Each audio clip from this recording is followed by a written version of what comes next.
At 10:14 a.m. on April 6, 1942, Thaddeus Kincaid sat in the cockpit of a B-17 Flying Fortress, staring down through 25,000 feet of tropical haze. Below him, the Coral Sea looked like hammered steel under a merciless sun. Somewhere down there, a Japanese aircraft carrier was moving toward New Guinea. It was a massive target. A floating city of steel and gasoline, hundreds of feet long, packed with Zeros and ammunition and thousands of enemy sailors. From this altitude, it looked like a splinter floating in a bathtub. Kincaid was 42 years old, ancient for a combat pilot. Before the war, he'd founded a small airline in the Philippines, flying cargo planes held together with hope and wire. He knew every rivet in an aircraft because he'd replaced most of them himself, usually in the middle of a jungle airstrip with nothing but a wrench and a creative vocabulary. But right now, none of that mattered. Right now, he was watching another mission fail in slow motion. The bombardier in the nose crouched over the Norden bomb site. That miraculous device, that technological wonder. The Air Force claimed it was so precise you could drop a pickle into a barrel from 3,000 feet. That was the sales pitch. That was the promise that had convinced the generals in Washington to build thousands of these high-altitude giants. But up here, in the violent reality of the Pacific Theater, the promise was a lie. The bombardier made his calculations. He adjusted for wind speed, air density, the drift of the plane. He lined up the crosshairs with the kind of focus that comes from knowing your life depends on getting this right. He released the payload. 4 1,000-pound demolition bombs dropped from the belly of the fortress. They fell for 37 seconds. 37 seconds is a lifetime in war. In 37 seconds, a Japanese ship captain can finish his coffee, check his compass, and order a hard turn to starboard. The bombs whistled down, screaming toward the ocean surface. Kincaid waited for the impact, waited for the plume of fire that would signal a hit, waited for something to justify the fuel they'd burned and the risk they'd taken. Instead, he saw 4 white geysers erupt from the water, 300 yards off the carrier's port side. The Japanese ship didn't even bother to fire its anti-aircraft guns. It just turned, traced a lazy white wake in the blue water, and steamed away. They weren't afraid. They were bored. Kincaid keyed his radio. His voice was flat, empty of everything except exhaustion. "Control, this is Falcon Lead. Mission unsuccessful, returning to base." The radio crackled back with the voice of some staff officer who'd never left Australia. "Copy, Falcon Lead. Better luck next time." Better luck. As if luck had anything to do with it. The statistics were waiting for him when he landed at Port Moresby. The intelligence officer laid them out on the briefing table like a coroner presenting evidence at an autopsy. Against moving ships, high-altitude level bombing had a success rate of less than 1%. 1%. You had a better chance of winning the lottery than hitting a Japanese destroyer from 20,000 feet. The Japanese knew it. Their convoy commanders had stopped zigzagging. They'd stopped sailing at night. They sailed right down the coast of New Guinea in broad daylight, their decks stacked with troops and supplies, their crews laughing as American bombs splashed harmlessly into the ocean a mile away. The Japanese pilots had a name for the American bombers. Blue sky noise. Loud, impressive, completely useless. In the humid, mosquito-choked officers' club that evening, the mood was poisonous. Pilots sat at wooden tables, drinking warm beer and staring at nothing. They were risking their lives flying obsolete machines through tropical storms, only to watch their missions fail over and over again. They knew the doctrine was broken. The manual said fly high to avoid anti-aircraft fire. The manual said the Norden bomb site was a miracle weapon, but the manual was written by men in air-conditioned offices in Washington, D.C. Men who had never tried to hit a destroyer turning at 30 knots while a Zero fighter chewed up their tail section. The pilots needed a new way to fight. They needed to get lower. They needed to get personal. But the planes they had were not built for a street fight. They were built for a sniper shot they could never make. Kinkaid sat alone in the corner, a napkin spread on the table in front of him. He was sketching something with a pencil stub. His hand moved with the kind of focused intensity that made other pilots uncomfortable. Most men called him Old Man, not out of disrespect, but because at 42 he looked like he'd lived 3 lifetimes. He had a face like a crumpled road map, eyes that had seen too much and forgotten nothing, hands permanently stained with engine grease even after scrubbing. He didn't look like a bomber commander. He looked like a man who'd walked out of a mechanic's garage after a 3-day shift, wiping oil off his fingers with a rag that would never come clean. But Thaddeus Kinkaid wasn't just an expert mechanic. He was a man burning with a cold, focused rage. When the Japanese invaded the Philippines in December of 1941, Kinkaid had been away on a mission. His wife, Margot, and their 4 children were still in Manila. Sarah was 9 years old, Thomas was 7, Rebecca was 4, James had just turned 2. The Japanese captured the city on January 2nd, 1942. They threw his family into the Santo Tomas internment camp.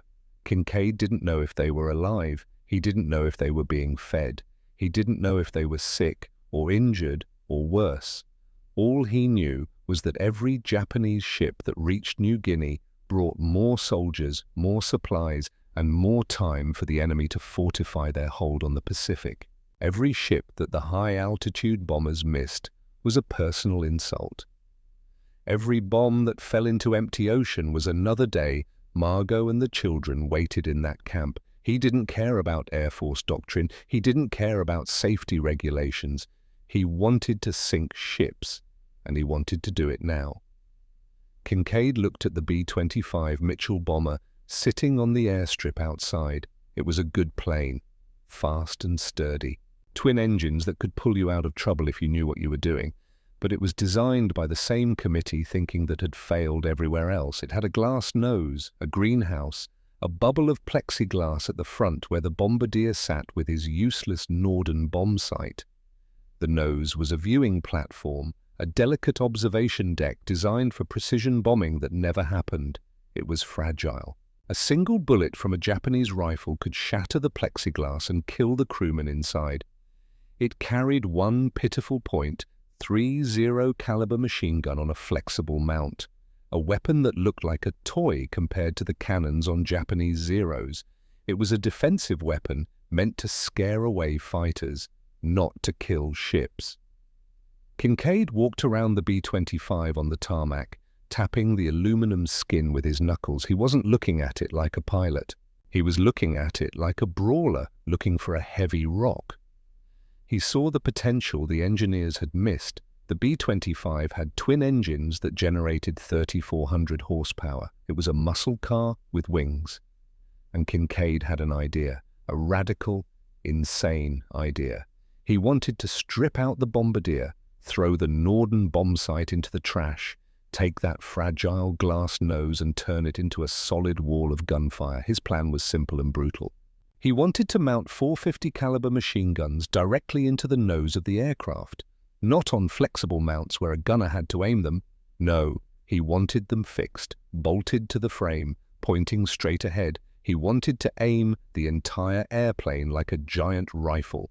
He wanted to strap 4 more .50 caliber guns to the sides of the fuselage in blister packs. 8 heavy machine guns, all triggered by a single button on the pilot's control yoke.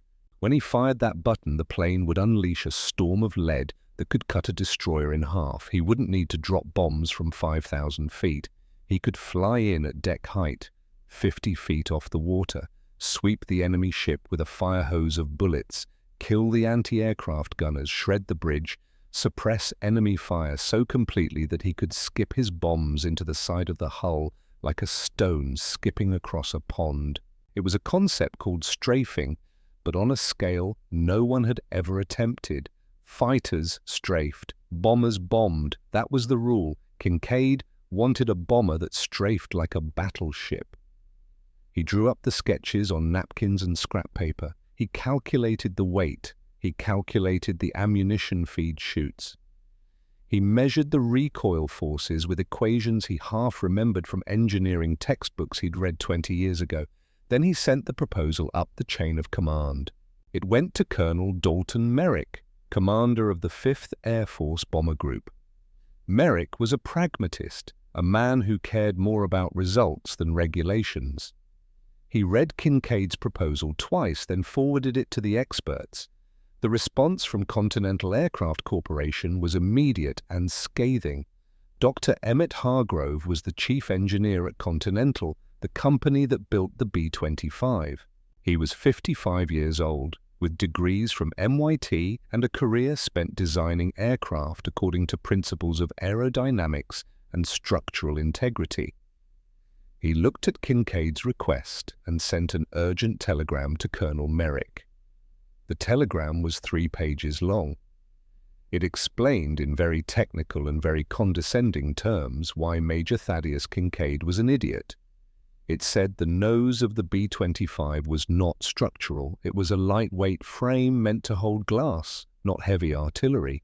If you mounted 4 heavy machine guns in there, the recoil alone would tear the front of the plane off. The vibration would shatter the instrument panel. The stress would crack the wing spars. And then there was the weight. 4 50 caliber Browning M2 machine guns weighed nearly 350 pounds. The ammunition, thousands of rounds of copper-jacketed lead, weighed another 500 pounds. Adding nearly 1,000 pounds of dead weight to the absolute tip of the airplane would ruin the center of gravity. Dr. Hargrove's telegram used terms like catastrophic structural failure and unrecoverable nose-down pitch moment. In plain English, it meant the plane would be nose-heavy, impossible to take off. The nose would drop as soon as the wheels left the ground, and the plane would plow into the jungle at 100 miles an hour. It would act like a lawn dart. They called it a death trap. They called it a suicide sled. They forbade the modification. The telegram ended with a direct order to Colonel Merrick. Keep your pilots under control and stop them from ruining expensive government property with backyard experiments. The B-25 was a medium-altitude bomber. It was certified for bombing, not dogfighting. The manual was clear. The physics were clear. The answer was no. Colonel Merrick called Kinkaid into his office. Major Silas Drummond was already there. Drummond was 35, a by-the-book officer who believed in regulations the way some men believe in scripture. He stood with his arms crossed, looking at Kinkaid like a disappointed schoolteacher. Merrick slid the telegram across his desk. "Read it." Kinkaid read it. His expression didn't change. When he finished, he looked up at Merrick. "Sir, with respect, these men have never fought a war from 25,000 feet where nothing works." Drummond stepped forward. "Major Kinkaid, this modification is officially banned. Continental Aircraft has revoked authorization. If you proceed, you'll be in violation of direct orders and liable for destruction of military property." Kinkaid looked at him. "Yes, sir." Drummond waited for more, but Kinkaid just stood there. "That's all, Major. Dismissed." Kinkaid saluted and walked out. Drummond turned to Merrick. "Sir, I recommend we post guards on the aircraft. Kinkaid has a reputation for improvisation." Merrick stared at the closed door for a long moment. "No guards, Major." "Sir?" "I said no guards. If a wreck from the boneyard goes missing, that's an inventory problem, not a security problem." Drummond's eyes widened slightly. "Sir, are you saying—" "I'm saying I expect you to file your reports accurately, Major, and right now I don't see any reports about missing aircraft. Do you?" Drummond hesitated. Then slowly he shook his head. "No, sir." "Good. Dismissed." That night at 0200 hours, Thaddeus Kinkaid walked out to the aircraft boneyard. The boneyard was where they dumped planes that were too damaged to repair. crashed hulks, birds that had been shot to pieces and barely made it home. The graveyard of aluminum and broken dreams. Kinkaid found a B-25 that had bellied in after losing an engine. The fuselage was intact, but the landing gear was wrecked and one wing was crumpled. Perfect. He grabbed his toolbox. If the engineers said the nose was too weak, he would make it strong. If they said the plane was too heavy, he would make it fly anyway. He wasn't asking for permission anymore. He was building a monster. He worked alone that first night. If this killed him, he wanted to be the only casualty. The boneyard had no lights, so he worked by the glow of a handheld flashlight clamped to a nearby strut. The beam threw long shadows across the tarmac. He didn't have official parts. He didn't have factory conversion kits. He had a boneyard of wrecked planes and his own ingenuity. First, he stripped everything out of the nose, the bombardier's seat, the map table, the oxygen lines, the delicate brackets for the bomb sight. He ripped it all out and threw it onto the concrete. When he was finished, the nose was just an empty aluminum shell, a hollow cone waiting to be filled with violence. Kinkaid's plan required 4 .50-caliber machine guns to be packed into a space the size of a broom closet. The aluminum skin of the nose was thin, designed to deflect wind, not to anchor artillery. If he simply bolted the guns to the floor the first time he pulled the trigger, the recoil, which generated thousands of pounds of force, would rip the guns backward through the cockpit and probably kill him. He needed a frame, he needed steel, but there was no steel supply in Port Moresby. The supply ships brought food and bullets, not structural beams. So Kinkaid went hunting. He scrounged through the wreckage of bombed-out buildings near the harbour. He cut steel girders from collapsed roofs. He dragged heavy iron rails from abandoned mining equipment left over from the pre-war days. He welded a crude, heavy cradle inside the nose of the plane. A steel skeleton that looked more like bridge construction than aircraft engineering, ugly but strong. Into this cradle he bolted 4 massive Browning M2 machine guns. The muzzles protruded through holes he'd cut in the plexiglass. They looked like the snouts of angry dogs.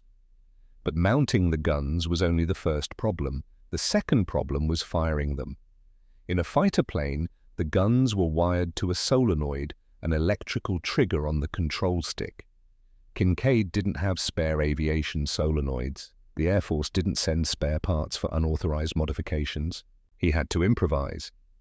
3 nights into the project, he walked into the officers' club at 0300 hours. The place was empty except for a bored private mopping the floor. In the corner sat a broken slot machine. It had been there for months, a piece of Americana that somebody had shipped over for morale and then abandoned when it stopped paying out. Kinkaid pulled a screwdriver from his pocket. The private looked up. "Sir, what are you? Never saw me?" Yes, sir."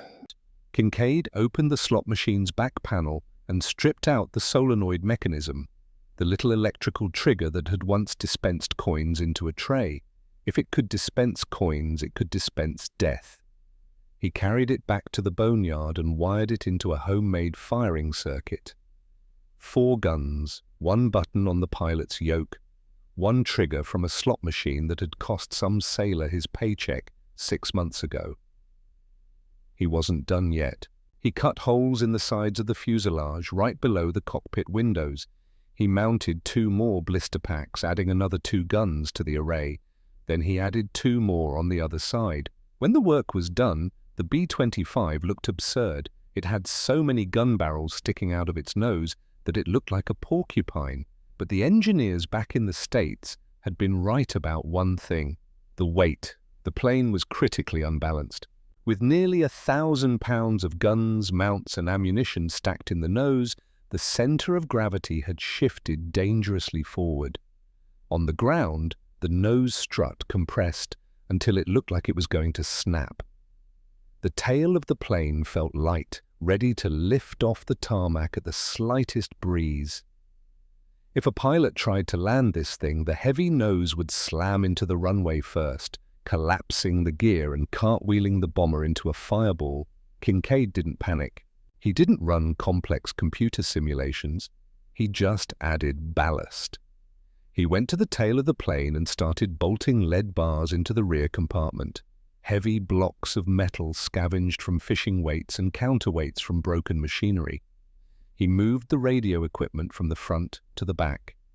He instructed his crew, 3 mechanics who'd started helping him on the 4th night, to store their toolkits and spare parts in the tail section. It was crude, primitive, like putting a sandbag in the trunk of a car to get traction in the snow.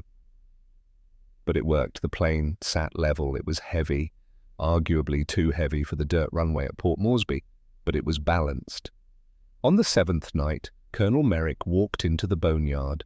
He stood there for a long moment, staring at the Frankenstein creation Kincaid had built. Kincaid straightened up from the engine cowling, wiping his hands on a rag. Merrick walked a slow circle around the plane. Finally, he spoke. "If you die testing this thing, I never approved it." "Yes, sir." "And if it works?" Kincaid looked at the guns bristling from the nose. "Then we'll need more bullets, sir." Merrick almost smiled. "Tested at dawn, nobody else in the air. If you crash into the jungle, we'll call it pilot error." "Understood, sir." Merrick turned to leave, then paused. "Kincaid, your family. Any word?" "No, sir." "I'm sorry, Mer." "Don't be sorry, sir. Help me sink ships." Merrick nodded once and disappeared into the darkness. Kincaid looked at his creation, the B-25 that wasn't supposed to exist, the modification that was officially banned, the death trap that might just save his family. Tomorrow, he would find out if the engineers were right. Tomorrow, he would find out if this monster could fly. Dawn came to Port Moresby like a slap in the face. The sun rose fast over the Owen Stanley Range, burning off the morning mist and turning the dirt runway into a strip of baked clay. Thaddeus Kincaid stood beside his creation, staring at it in the harsh, tropical light. In the darkness of the boneyard, working by flashlight, the modifications had seemed logical, necessary. A series of mechanical problems solved with scrap metal and determination. But now, in the unforgiving daylight, the B-25 looked like a mistake. The nose bristled with gun barrels like some kind of metal porcupine. The patches of welded steel were visible through gaps in the aluminum skin. The whole forward section sat lower than it should, compressed by the weight of artillery that was never meant to be there. It looked exactly like what Dr. Emmett Hargrove had called it, a death trap. Colonel Merrick walked up beside him. He didn't say anything for a long moment, just stood there, coffee cup in hand, looking at the abomination Kincaid had built. Finally, he spoke. "You really gonna fly that thing?" "Yes, sir." "Alone?" "No crew is dying for my idea, sir." Merrick nodded slowly. "Weather's clear, winds out of the east at 5 knots. If you're going to kill yourself, today's a good day for it." "Appreciate the confidence, sir." "Don't appreciate it. Just don't hit anything on the way down." Kincaid climbed into the cockpit. The interior smelled like aviation fuel, cordite, and welding slag. The instrument panel had been reinforced with steel brackets, but the gauges still rattled in their housings from the engine vibrations. He ran through the pre-flight checklist from memory. Fuel mixture rich, throttles forward 1 inch, cowl flaps open. His hands moved automatically, but his mind was somewhere else. He was thinking about Margot, about Sarah and Thomas and Rebecca and little James, wondering if they were awake right now in that camp 800 miles away, wondering if they were hungry, wondering if they still believed he was coming for them. He pushed the thought away and fired up the engines. The twin Wright Cyclones coughed, sputtered, then roared to life with a sound like controlled thunder. The whole airframe shook.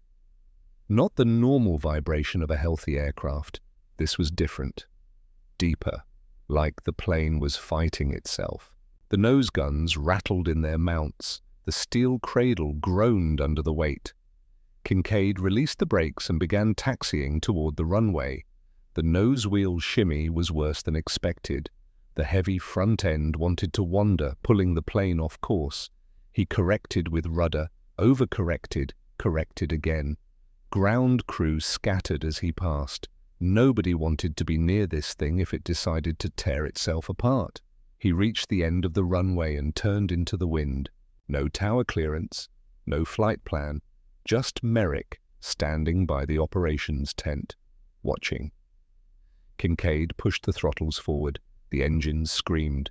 The plane lurched ahead, slowly at first, then building speed. The nose wheel hammered against the uneven dirt. The tail felt light, skittish, like it wanted to lift off before the rest of the plane was ready. 50 miles per hour, 60, 70. The plane was eating up runway faster than a standard B-25. The extra weight needed more speed to generate lift, 80 miles per hour. The jungle at the end of the strip was getting closer. The trees were tall here, thick, the kind that would turn an aircraft into shredded aluminum and burning fuel. 90 miles per hour.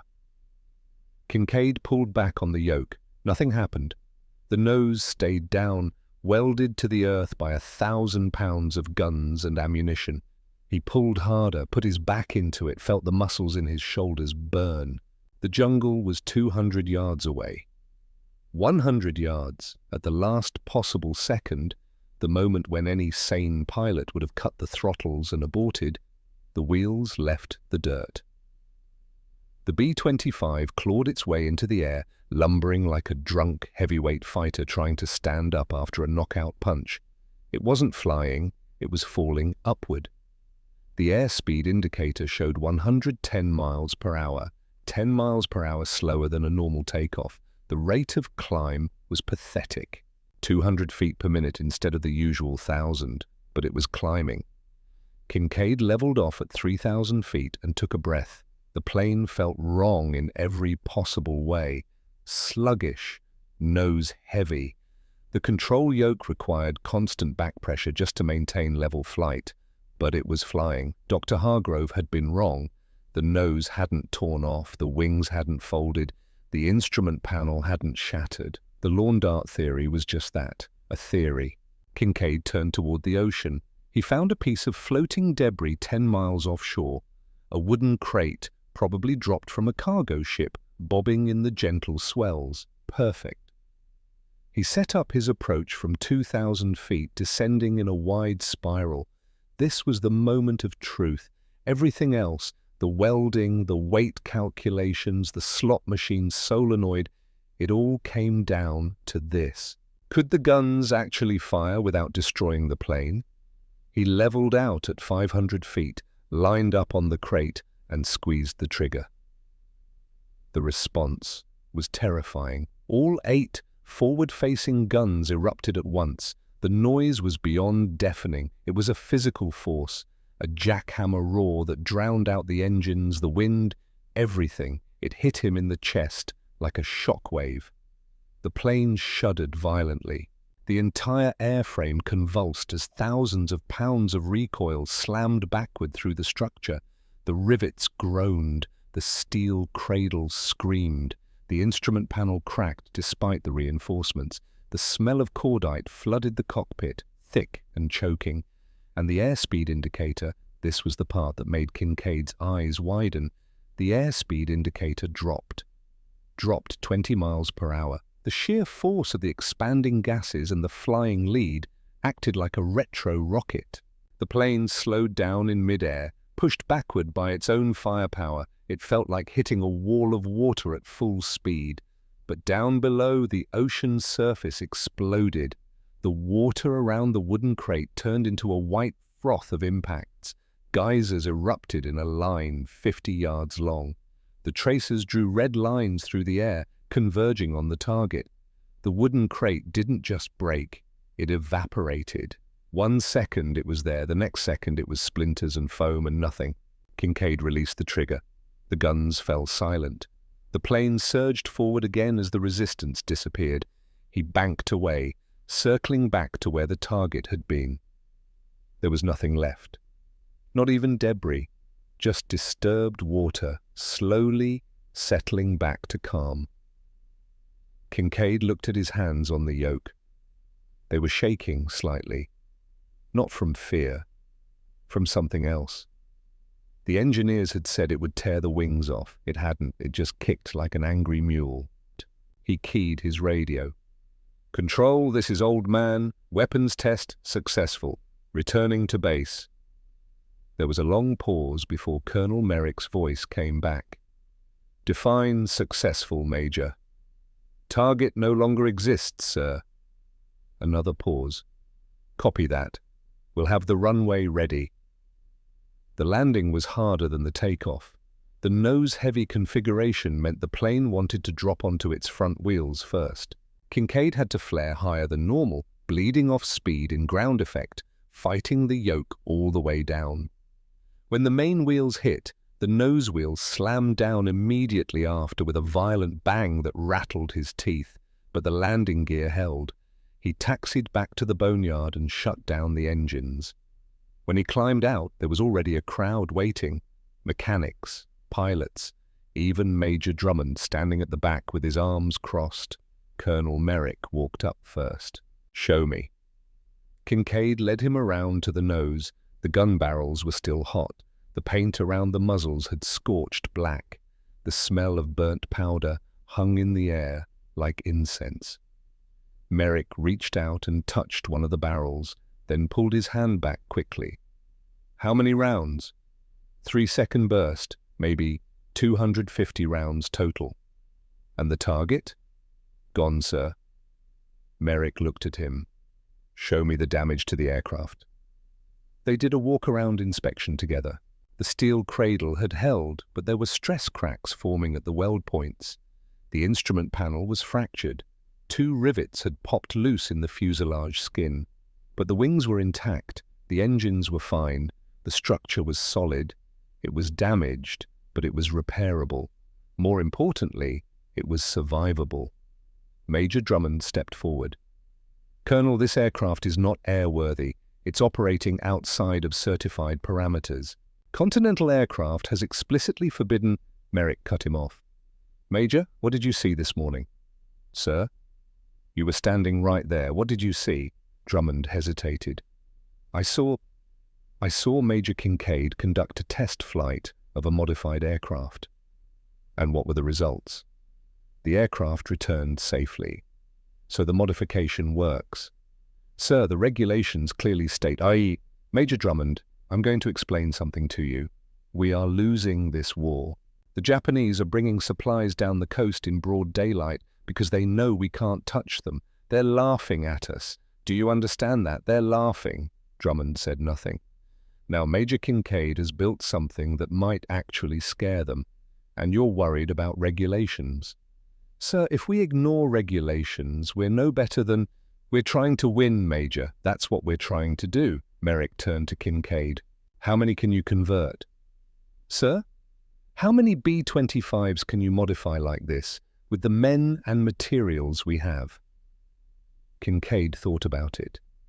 12, maybe 15. If we strip the boneyard, if we work fast. "Do it. You've got 10 days. "Sir, we still need to test the bombing." Merrick smiled for the first time that morning. "Then I suggest you get started." The skip bombing tactic was older than the war itself. Technically, it was in the training manuals, filed under experimental procedures in a section most pilots never read. The concept was simple. Instead of dropping bombs from high altitude and hoping they hit, you flew low, very low, and you threw the bomb at the target like a stone skipping across a pond. The bomb would hit the water, bounce once or twice, and slam into the side of the enemy ship above the waterline. Then it would punch through the hull and explode deep inside where it would do the most damage. The timing fuse was critical. 4 to 5 seconds. Just enough time for the bomber to scream over the mast of the ship and get clear of the blast radius. It was beautiful in theory. In practice, it required flying at 200 feet in a straight line, directly at a ship that was shooting at you. The training target was the SS Pruth. She was a rusted steamer that had run aground in Port Moresby Harbour years before the war. Her hull was half submerged, listing to starboard, slowly being reclaimed by coral and barnacles. She became the most bombed ship in the Pacific. For 3 days, Kinkaid and his growing team of pilots practiced the run. They had to fight every instinct they'd learned in flight school. The instinct said climb for safety. The new tactic screamed dive for the deck. They learned to fly so low that spray from the ocean coated their windshields with salt.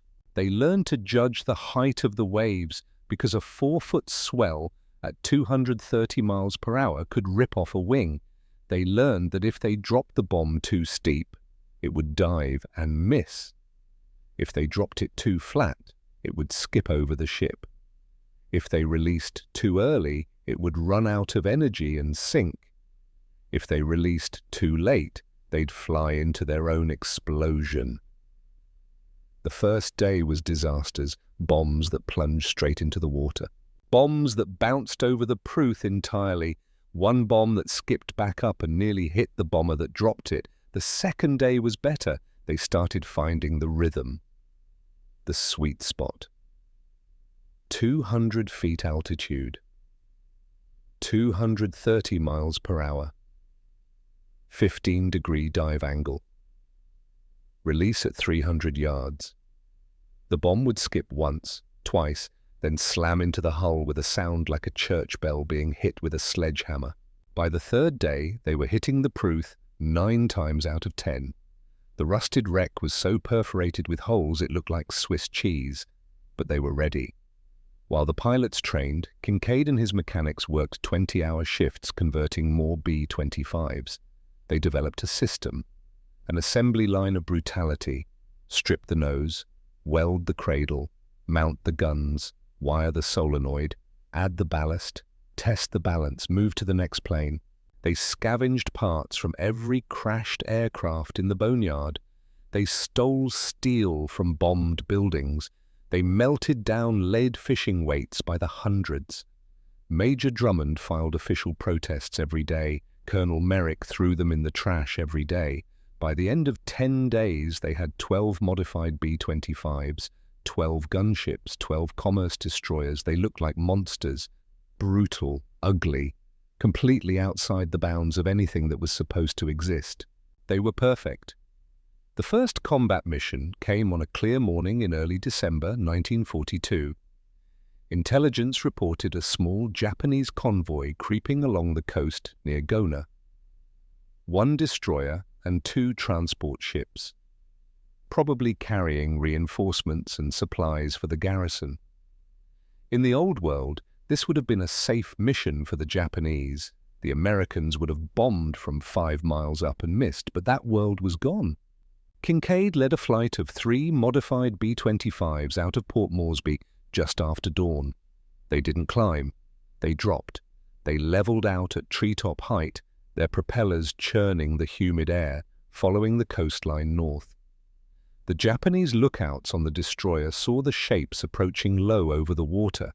They sounded the alarm, but they were confused. These didn't look like torpedo bombers. They were coming in too fast, too direct. The destroyer's captain ordered the helmsman to turn, presenting a smaller profile. He ordered the anti-aircraft guns to depress their barrels and prepare for low-altitude attack, standard defensive procedure, but the B-25s didn't turn away. They kept coming, straight at the destroyer. At 1,000 yards, Kinkaid opened fire. The effect was immediate and devastating. The destroyer Hayashio's forward deck erupted in a storm of metal. The light armor plating buckled and tore. Ventilation shafts collapsed. Railing twisted and snapped. The bridge windows imploded in a shower of glass. Inside, navigation charts burst into confetti. The compass housing shattered. Officers dove for cover, but there was no cover to be found. The captain fell, clutching his throat. On the open deck, the anti-aircraft gun crews were caught completely exposed. They'd trained to track aircraft above them, not charging straight at them like bulls. The concentrated fire didn't give them a chance to adapt. Men simply vanished. Gun mounts stood empty, their operators erased by the volume of incoming rounds. Kinkaid roared over the destroyer at masthead height. The sound of his engines mixed with the screaming of dying men and the ringing of bullet impacts on steel. Behind him, his wingmen released their bombs. The 500-pound cylinders hit the water with dull smacks. They didn't sink. They skipped. 1 bounce, 2 bounces. They slammed into the rusty hull of the first transport ship right at the waterline. The delayed fuses ticked down. 1 second, 2 seconds, 3 seconds. Boom! The explosion gutted the ship from the inside out. The hull split open. Water rushed in through a hole 10 feet wide. The transport began listing immediately, men scrambling across the tilting deck. The second transport tried to turn, but Kinkaid's wingman was already lining up. Another strafing run, another skip bomb, another explosion. Within 10 minutes, both transport ships were sinking. The destroyer, leaderless and drifting, began to list as seawater poured through holes in the superstructure. Kinkaid circled once, documenting the damage. Then he turned for home. The aerial photographs landed on Colonel Merrick's desk 2 hours later. He spread them out and stared. The destroyer was barely recognizable. The deck was torn open in multiple places. The bridge was a skeleton of twisted metal. Both transports were gone, just oil slicks and debris fields marking where they'd been. Major Drummond stood in the corner, silent. Merrick picked up the phone and called Continental Aircraft Corporation in California. Dr. Emmett Hargrove answered.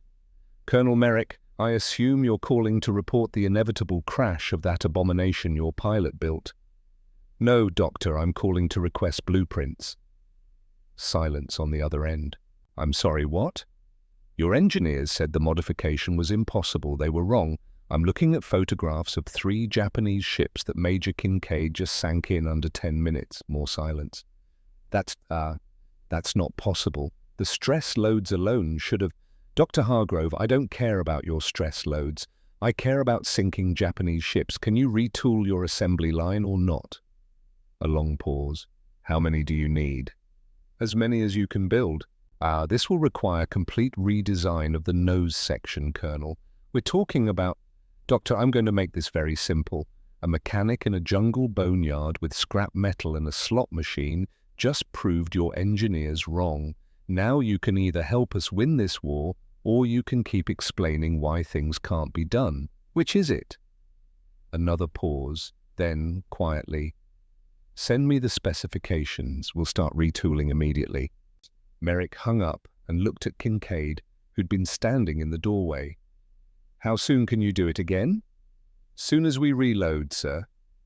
"Good, because intelligence just picked up something big, real big." He unrolled a map on his desk. Operation 81. 8 destroyers, 8 transport ships, 7,000 troops. They're staging in Rabaul right now, and they're coming down through the Bismarck Sea to reinforce Leh. Kinkaid stared at the map. 16 ships. The largest Japanese convoy since the war started. "When?" "Late February, early March. Weather window opens then. They'll wait for the monsoon season to break, then make their run." Kinkaid nodded slowly.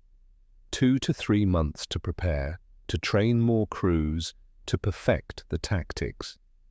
"We'll be ready, sir." Merrick looked at him. "Kinkaid, this isn't 3 ships on a milk run. This is the entire Japanese logistics chain for New Guinea. They're going to have air cover. They're going to have destroyer screens. They're going to throw everything they have at you." "Yes, sir." "You understand what I'm saying? This is the big one." Kinkaid thought about Margot, about Sarah and Thomas and Rebecca and James, about every day they spent in that camp while Japanese ships brought reinforcements that made liberation harder. "I understand, sir. We're going to sink every last one." Merrick nodded slowly. "Then get your crews ready. Oh, and Kinkaid? Sir? The manual says this can't be done. The experts say it's suicide.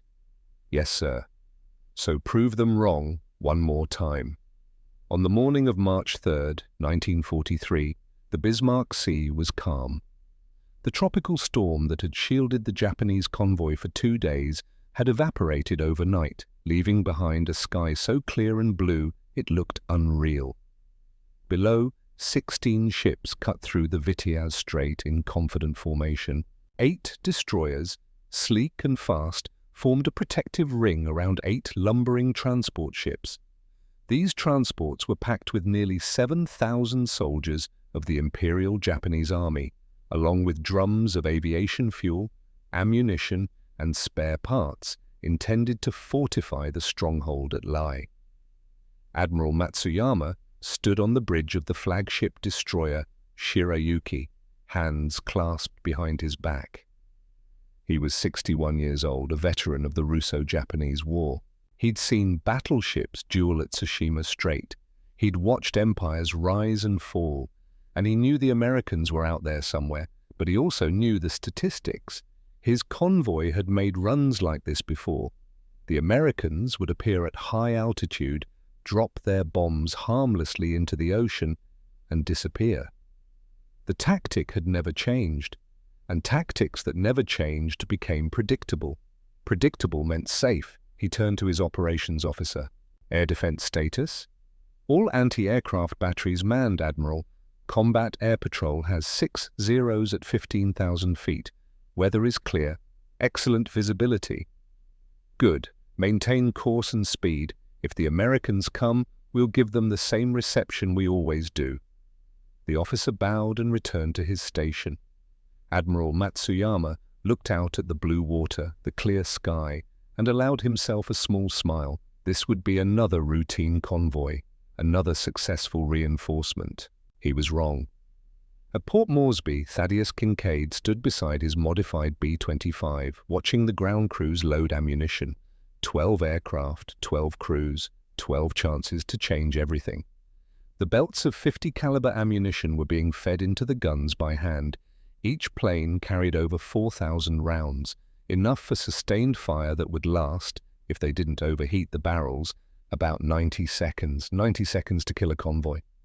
Colonel Merrick walked up beside him, holding a folded piece of paper. Weather's clear all the way to the target.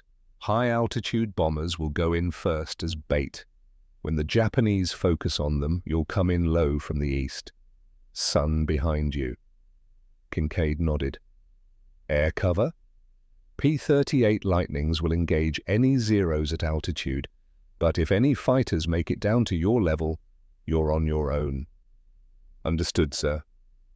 Merrick paused, then handed him the paper. This came through Red Cross channels last night. Thought you should see it before you fly. Kinkaid unfolded it. It was a list. Names of prisoners confirmed alive at Santo Tomas internment camp, verified by neutral observers. His eyes scanned down the page. Kinkaid, Margot, status, alive, condition, malnourished, but stable. Kinkaid, Sarah, age 11, status, alive. Kinkaid, Thomas, age 9, status, alive. Kinkaid, Rebecca, age 6, status, alive.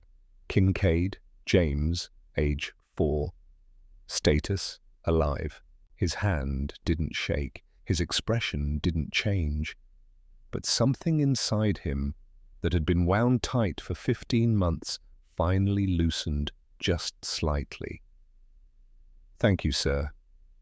Bring them hell, Kinkaid. Yes, sir. He folded the paper carefully and tucked it into his flight suit, over his heart. Then he climbed into the cockpit. At 10 o'clock in the morning, the first wave appeared. High above the convoy, at 7,000 feet, American B-17 flying fortresses materialized out of the sun. They opened their bomb bay doors and began dropping heavy ordnance. On the Shirayuki, the alarm klaxons wailed. Admiral Matsuyama gave the order calmly. All ships, commence evasive maneuvers. Anti-aircraft batteries, engage. The destroyers heeled over, carving white zigzags across the blue water. Their anti-aircraft guns barked at the sky, sending streams of tracer fire upward. The bombs fell, missing by hundreds of yards. Geysers erupted harmlessly across the ocean's surface. The Japanese crews barely flinched. They'd seen this before. Admiral Matsuyama allowed himself another small smile. "Predictable," he murmured. His operations officer nodded. They were so focused on the threat above that they didn't see the death approaching from the horizon. From the haze to the east, flying at 500 feet above the wave tops, 12 B-25 Mitchells appeared. But these weren't normal B-25s, these were Thaddeus Kincaid's creations. The commerce destroyers, they dropped even lower, down to 200 feet and spread into a line abreast formation nearly a mile wide. 12 aircraft flying wingtip to wingtip, charging toward the convoy at 230 miles per hour. A Japanese lookout on the destroyer Asagumo spotted them first. He grabbed the intercom, shouting, "Low-altitude contact, bearing 090. Multiple aircraft, very low." The captain of the Asagumo swung his binoculars toward the east. What he saw confused him. The planes were coming in too fast, too direct. They weren't spreading out like torpedo bombers, they weren't climbing like dive bombers, they were just flying straight at the convoy, their noses bristling with something.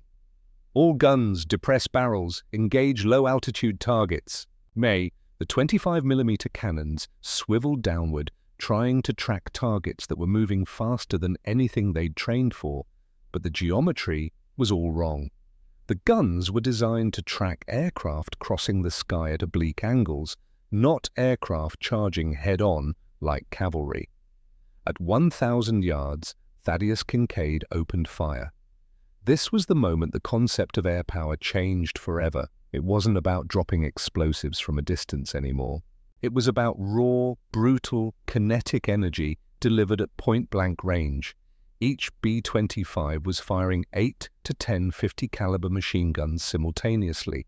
The combined rate of fire for a single plane was roughly 5,000 rounds per minute. With 12 planes attacking, the air in front of the convoy was filled with 60,000 armor-piercing bullets per minute.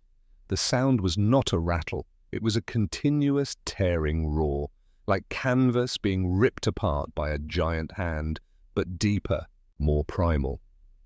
It was the sound of industrial murder. The ocean surface in front of the Japanese ships erupted into chaos. Thousands of rounds tore into the water, creating a moving wall of white spray that advanced like a living thing. Then the tracers found steel. The destroyer, Asagumo, took the first hit. The concentrated fire raked across its bow like a giant chainsaw. The light armor plating, designed to stop shrapnel, not this volume of sustained fire, simply ceased to exist. Ventilation shafts collapsed inward, deck plating peeled back, the forward gun mount took a direct hit, and the ammunition magazine beneath it detonated. The entire bow section lifted 2 feet into the air on a pillar of flame, then crashed back down, bent and broken. On the Shirayuki, Admiral Matsuyama stood frozen, unable to process what he was seeing. "What are they?" The question died in his throat as the bridge windows exploded inward. 50-caliber rounds punched through the thin steel walls. The navigation table disintegrated. The radio equipment erupted in sparks. The helm spun freely as the helmsman collapsed, his chest torn open. Admiral Matsuyama felt something hot and sharp tear through his left shoulder. He spun backward, hitting the deck. Around him, his bridge crew was dying. The executive officer, the operations officer, the communications specialist, all of them cut down in the space of 3 seconds. The flagship was blind, leaderless, drifting. Across the convoy, the pattern repeated. The anti-aircraft gun crews on the open decks were completely exposed. They'd trained for aircraft above them, aircraft beside them, aircraft behind them, but not aircraft charging straight at them, suppressing their positions with concentrated fire before they could even acquire targets. On the destroyer Yukikaze, the forward AA crew simply ceased to exist. The gun mount stood empty, its 3 operators erased by the volume of incoming rounds. Blood ran down the deck, mixing with seawater. The gunship crews had learned a brutal truth in their months of training: you cannot fight back if you cannot stand up. And under this volume of fire, standing up was suicide. The suppression was total. The B-25s moved to Phase 2, skip bombing. The pilots held their course, flying through the smoke of their own gunfire. They were so low that the slipstream from their propellers kicked up spray from the waves.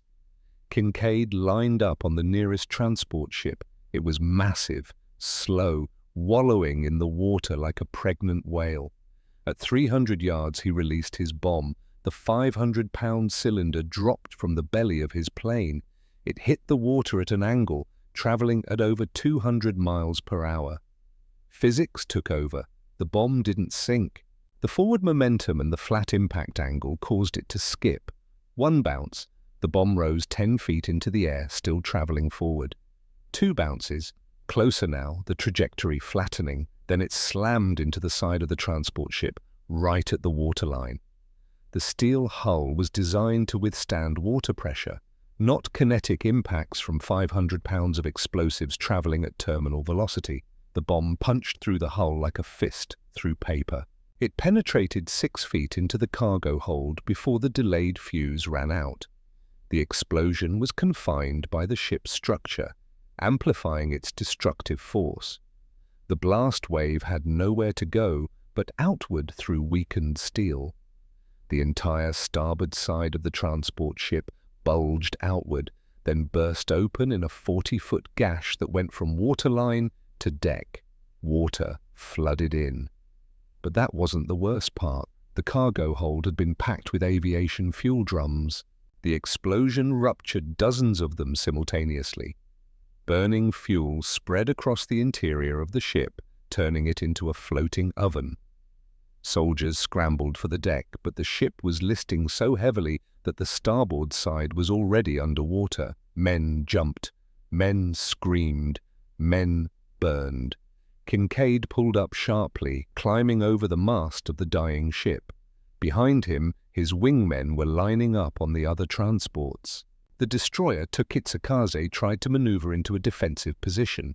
Its captain, one of the few officers still alive on a bridge, ordered emergency full speed and a hard turn to port, trying to present a smaller profile to the attackers. But he was thinking about high-altitude bombers, about torpedo runs that gave him time to react. He wasn't thinking about a skip bomb already in the air. The bomb hit the water 200 yards away. Skip. Skip. It slammed into the destroyer amidships, right at the engine room. The delayed fuse gave Kinkaid's wingman just enough time to clear the blast radius. Then it detonated. The explosion was catastrophic. The bomb detonated inside the engine room where the massive boilers were running at full pressure. The blast ruptured the boiler casings. Superheated steam exploded outward. But more importantly, the keel, the backbone of the ship, cracked. Steel screamed. The destroyer Tokitsukaze didn't just sink, it broke. The bow and stern rose upward simultaneously, lifted by the buoyancy of the intact sections, while the middle collapsed downward. It folded like a book closing. From the air, Kinkaid saw it happen, saw the ship literally bend in half, saw the two ends rise toward the sky while the center disappeared beneath the waves. This was the moment. The title made flesh.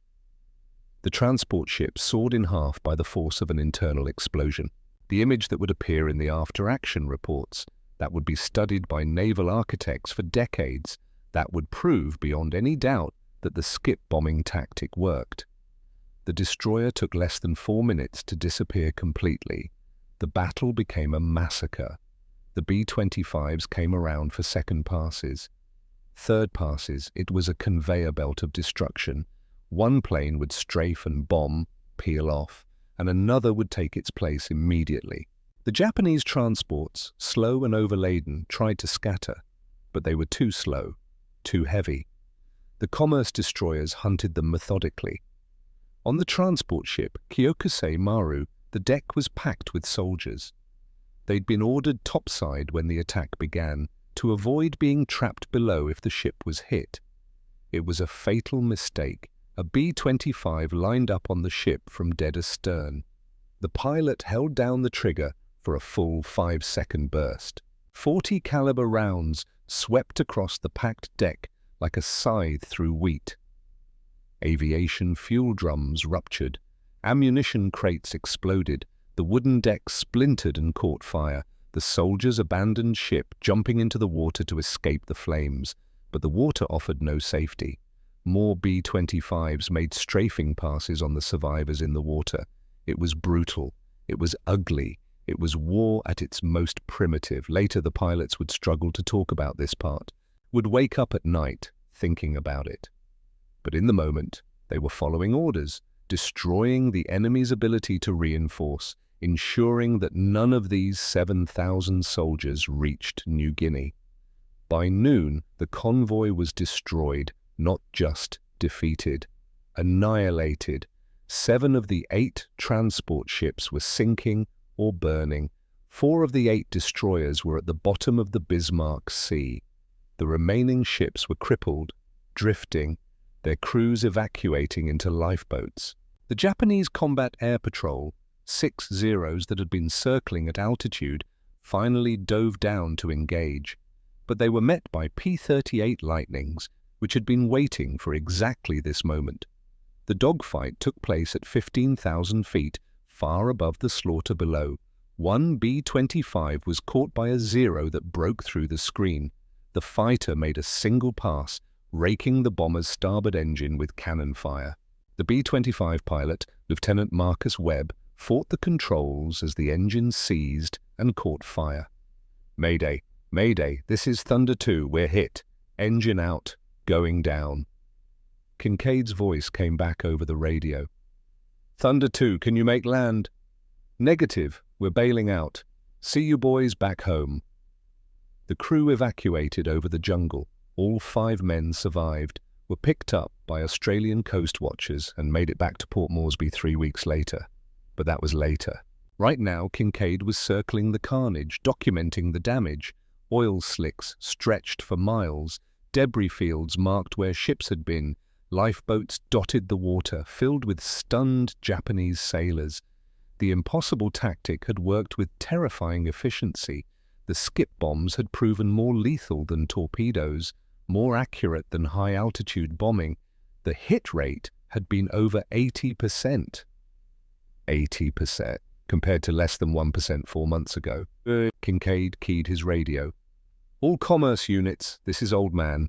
Form up, we're going home." The 12 B-25s, now 11, assembled into formation and turned south.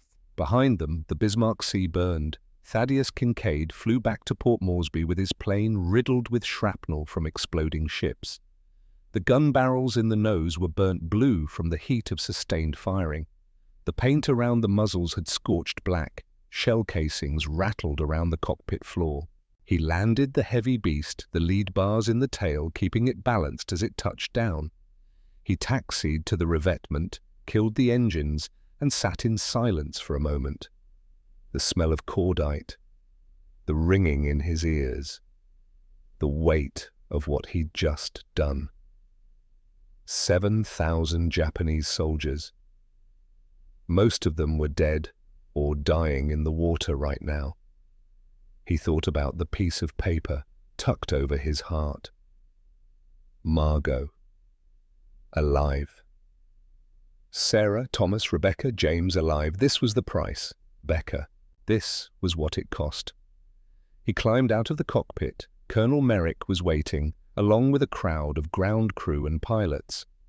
"Preliminary reports say you sank or damaged all 16 ships." Kincaid nodded. "Casualties?" "One B-25 lost to Zero attack. Crew bailed out over friendly territory. Everyone else made it back." "Good. Merrick paused. "Major Drummond wants to see you." Kincaid walked to the operations tent, where Major Silas Drummond was standing beside a table covered in aerial photographs. Drummond looked up as Kincaid entered. For a long moment he didn't say anything. Then, quietly, "I was wrong." Kincaid stopped. "Sir?" "I was wrong, Major. About the modification, about the regulations, about all of it." Drummond picked up one of the photographs. It showed a Japanese destroyer broken in half, its bow pointing toward the sky. "The manual said this couldn't be done. I believed the manual." He set the photograph down. "You were right. I was wrong." It was the first time in Thaddeus Kincaid's career that a by-the-book officer had ever admitted error. "Thank you, sir." Drummond nodded once, then extended his hand. Kincaid shook it.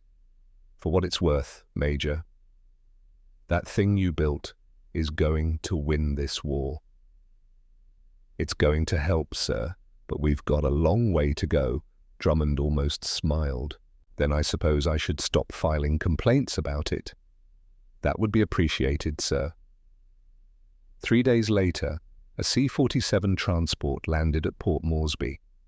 Dr. Emmett Hargrove stepped off the plane, looking deeply uncomfortable in the tropical heat. He was wearing a civilian suit that was already soaked with sweat. He found Kincaid in the boneyard, working on the next round of modifications, adding a 75mm cannon to the nose of a B-25, an actual artillery piece that fired shells the size of wine bottles. Hargrove stopped and stared. "You're putting a field gun in an airplane?" "Yes, sir." "That's insane." "Yes, sir." Hargrove walked closer, looking at the welding work, the reinforced cradle, the ammunition feed system. After a long moment, he spoke. "I came here to apologize." Kincaid looked up. "The physics said your modification wouldn't work. The structural analysis said it would fail. Every engineer at Continental agreed." He paused. "We were wrong." Kincaid wiped his hands on a rag. "Physics doesn't account for desperation, Doctor." "No, I suppose it doesn't." Hargrove pulled out a folder. "We've retooled the assembly line in Kansas City. The B-25J model will roll off the production line starting next month. Solid nose, 8 .50 caliber guns standard, reinforced airframe. Everything you built here, we're building there." He handed the folder to Kincaid. 4,318 aircraft. That's how many we're planning to produce. Every single one of them will be based on your design. Kincaid looked at the production schedules, the engineering diagrams, his crude welding work translated into precise factory specifications. "I'm putting your name in the patent application," Hargrove said, "if that matters to you." "It doesn't, sir. Just build them fast." Hargrove nodded. "The Battle of the Bismarck Sea ended Japanese offensive capability in New Guinea. You understand that? You didn't just sink ships, you changed the war." "Then we need to keep changing it until it's over." Hargrove smiled slightly. "You know, Major, Continental is going to make millions off your design. After the war, if you ever need a job..." "I'm going back to the Philippines, Doctor. I've got an airline to rebuild. I've got a family to bring home." "Of course. Well, good luck, Major." Then they shook hands. As Hargrove walked back to the waiting C-47, Kincaid returned to his cannon installation. The war wasn't over. His family was still in that camp. There was work to do. February 1945. Manila burned. The city was a labyrinth of smoke and rubble.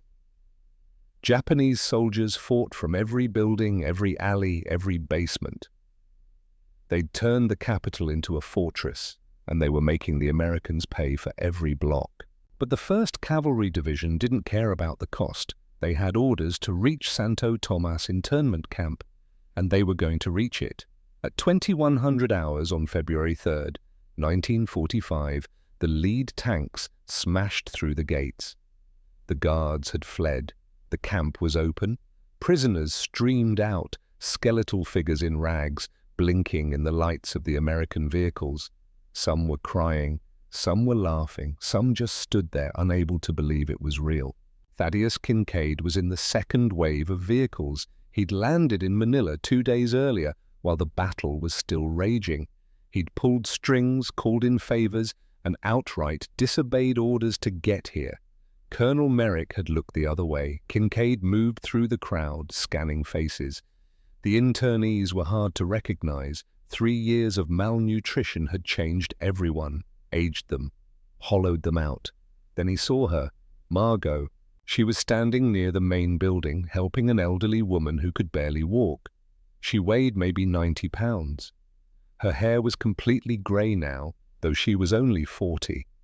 Her dress hung on her like a curtain on a skeleton. But her eyes were the same, sharp, intelligent, unbroken. She saw him and stopped walking. For a moment, neither of them moved. The world seemed to hold its breath. Then she smiled, that same smile he'd fallen in love with 20 years ago. Took you long enough, Thad. He crossed the distance and pulled her into his arms, carefully, afraid she might break. She didn't break. She held on tight, her face pressed against his chest. "I knew you'd come," she whispered. "I told the children every day. I told them Daddy would come." "Where are they?" "Inside. They're scared. There are so many soldiers. I'll get them." He released her gently and ran toward the main building. Inside, in a crowded room that smelled of sickness and fear, he found them. Sarah was 13 now, tall and serious. She was holding Rebecca, who was 8, and crying.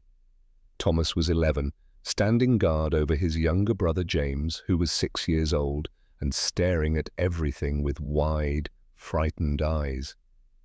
James had been 2 when Manila fell. He didn't remember his father. Kincaid knelt down, eye level with the boy. "James, I'm your dad." The boy looked at Sarah, who nodded. "It's okay, Jamie, it's really him. He came back, just like Mama said."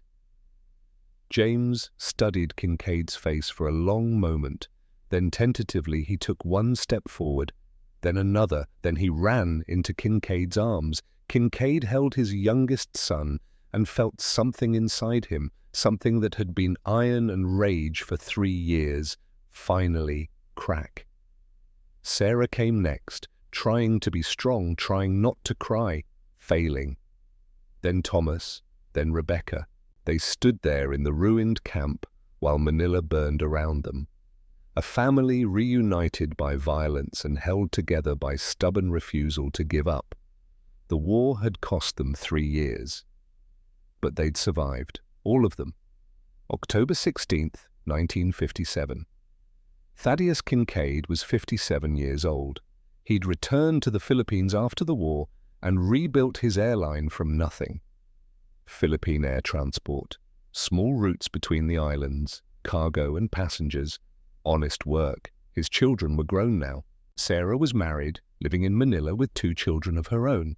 Thomas was in college in California studying engineering. Rebecca was teaching school in Cebu. James was following his father's footsteps, learning to fly. Margot had never fully recovered from the camp. The malnutrition had damaged her heart. She died peacefully in 1952 in her sleep, holding Kincaid's hand.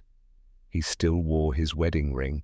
That afternoon he was flying a small Beechcraft transport through the mountains east of Manila. Routine cargo run. Medical supplies for a remote village. A thunderstorm rolled in faster than the weather report had predicted, the kind of storm he'd flown through 100 times during the war in B-25s, held together with spare parts and determination. But a Beechcraft was not a B-25. The turbulence was severe. The wings flexed. The engine coughed in the thin air. Kincaid fought the controls, trying to climb above the weather. Almost made it. The downdraft hit like a giant fist, slamming the small plane toward the mountainside. Kincaid pulled back on the yoke with everything he had. The plane responded, but too slowly. The trees rushed up to meet him. In that last second, Thaddeus Kincaid thought about Margot, about his children, safe and grown and living good lives, about the 12 B-25s that shouldn't have existed, about the convoy that shouldn't have been sunk, about the manual that said it couldn't be done. He smiled. Then the jungle swallowed him. When they found the wreckage 3 days later, there was nothing left to recover. Thaddeus Kincaid, the man who had told the experts they were wrong and then proved it, died alone in the mountains he'd flown over for 30 years. He was buried in Manila, next to Margot. At the funeral, Colonel Dalton Merrick, now a retired 3-star general, spoke briefly. Thad Kincaid didn't wait for permission. He didn't ask if it was allowed. He saw a problem and he fixed it, with scrap metal and stolen parts and sheer, bloody-minded stubbornness. The world told him it couldn't be done. He did it anyway. And because of that, thousands of Allied soldiers came home. Thousands of families were reunited, including his own. When Major Drummond also retired, placed a folded flag on the coffin, Dr. Hargrove sent a telegram from California. It said simply, "He was right, we were wrong. The world is better for it." James Kincaid, now 21, stood at the grave after everyone else had left. He looked at the headstone. Thaddeus Old Man Kincaid, 1900 to 1957. Husband, father, engineer. He made the impossible fly.